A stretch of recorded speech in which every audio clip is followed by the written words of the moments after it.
there, cats and kitties. I am the Blues Man, Johnny Blues, and with this video I'll be discussing my thoughts on episode 2 of the anime series Blade and Soul. And I have to say, I absolutely love this episode. I love the atmosphere of this series. Very much harkens back to popping in an RPG akin to Final Fantasy or something like that, or I'm sure an MMORPG akin to the one that this series is adapted from of the same name. And I just love it. I absolutely love it. Now, of course, we're picking up with Aruka having left the town from the first episode, and she's traveling around. And I also have to add as a footnote that I'm noticing the subs in this particular episode was depicting her name as Alka, A-L-K-A, whereas the first episode had it Aruka, A-R-U-K-A. I'm going to be sticking with Aruka just for the hell of it. I'm not sure which is the correct pronunciation. But she's essentially traveling, and she meets Lon the Wanderer, this sort of, very short, diminutive in size salesman with cat ears, and he's telling her, there's a desert ahead. What you're wearing, the skimpy outfit you're wearing, is really not good service for protective wear, that kind of thing. You're really going to have a lot more to worry about than the heat and sunburn and everything. And I think that is because she stands out in the outfit she's wearing. She's very inconspicuous. So he ends up giving her this Mugen fabric stole of sorts that she clamps around her neck, keeps her shoulders covered and everything, and conveniently covers up that swallowtail butterfly scarring or mark, birthmark, whatever it is, that she has on her arm, on her shoulder, sort of under her arm. And that is what everyone's looking for. We know that there is a bounty out on Aruka's head, and sure enough, she's headed right into the town where the main Paramempire arm is going to be looking for her. It's very sort of inconvenient that she ends up there. But it's hilarious because she meets immediately Hazuki Jin, who is the bounty hunter we saw, being sort of enticed by Varol Jin in the first episode, who works for the Paramempire, as I guess someone high up in the Paramempire, who's looking for Aruka. And Hazuki Jin has no idea when she meets Aruka, looking over sort of the bounty descriptions and everything, and on the one that is for Aruka herself, it's just a depiction of that particular scar.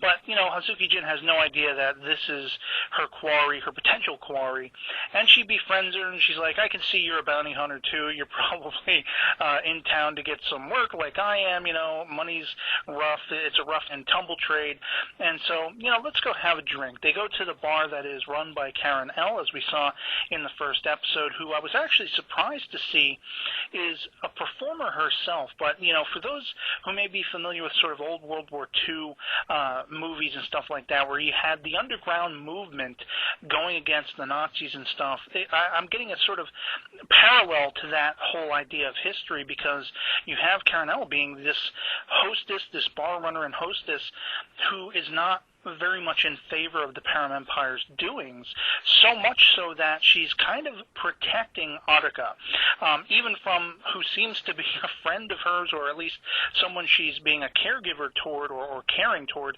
in Hazuki Jin, because, of course, we see once Hazuki has spent more than she has on her, she just drank the entire situation under the table, hoping for Aruka to be her saving grace, and we find out, no, pretty much like Aruka said from the beginning, she has not one single penny, no copper, no gold, no silver, no nothing. And so apparently Hazuki has to work in this bar part-time to make up for whatever she's spent. And this is apparently a recurring thing, according to Karen. Now, what's interesting is, of course, once Aruka leaves, because Karen gets a view of her mark and immediately associates it with who the Paramempire is looking for, she'd rather let her go. She doesn't want trouble interfering with her bar, very much like she tried to chase Param out in the first episode. She's an honorable character, and I hope that we'll see more of her maybe befriending or protecting Aruka, or then becoming a cooperative kind of team sort of situation, maybe even with Hazuki joining in, but at least for all intents and purposes, much as I surmised at the end of my last video talking about episode 1, Hazuki has woken from her drunken stupor and is going to be gunning for Aruka as the episode unfolds. We see that a couple other people who've noted the mark on Aruka try to jump her, 3 people in fact, and she takes all of them down with ease. Just a few deft moves and they're gone, they're dead. And that is when Hazuki gets on the scene and she's just about to aim, but in between this is Carinel showing up, standing in her line of sight so that she cannot fire her weapon at Attica, and they exchange some words about the Tsurugi clan, or as she calls it, the clan of the sword. She very much notices the identifiable move that Attica uses, the slashing of the necks as we saw her doing in the first episode, as being a move from this particular clan, sort of a closing move, I guess you could say. But in effect, she's like, get out of here, just run, take off. And Hazuki is incredulous at this. She's like, you just got in the way of my bounty. I need this money. And Karen is trying to school her, trying to make her understand, you know what, you're in a bigger game than you're ready for. You're in a bigger pool than you can swim in as yet. But Hazuki won't have it. She chases after Attica, and there's this great sort of one-upsmanship going on where Hazuki is just firing weapons, and I love the bullet effect, almost Matrix-y. We're seeing the bullets very fast coming at Attica, but she's dodging them and everything like that. And at some point, Hazuki sort of gets herself really into trouble. Attica is going to kill her. She grabs her.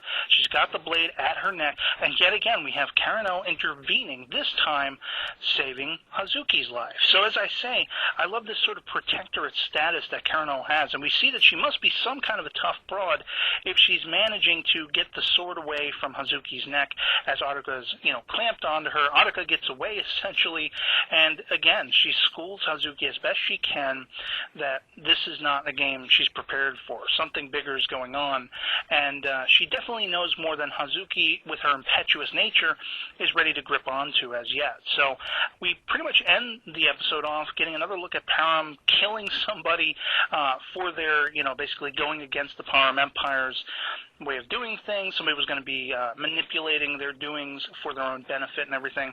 And how they answer that? They basically disintegrate this guy. So it's a very interesting situation to know that Attica is going after them for whatever the cause. And, I can't wait to see how this all plays out from here. So otherwise, that'll be pretty much it for me on this. I hope this video finds you well, and I'll catch you all later. Peace.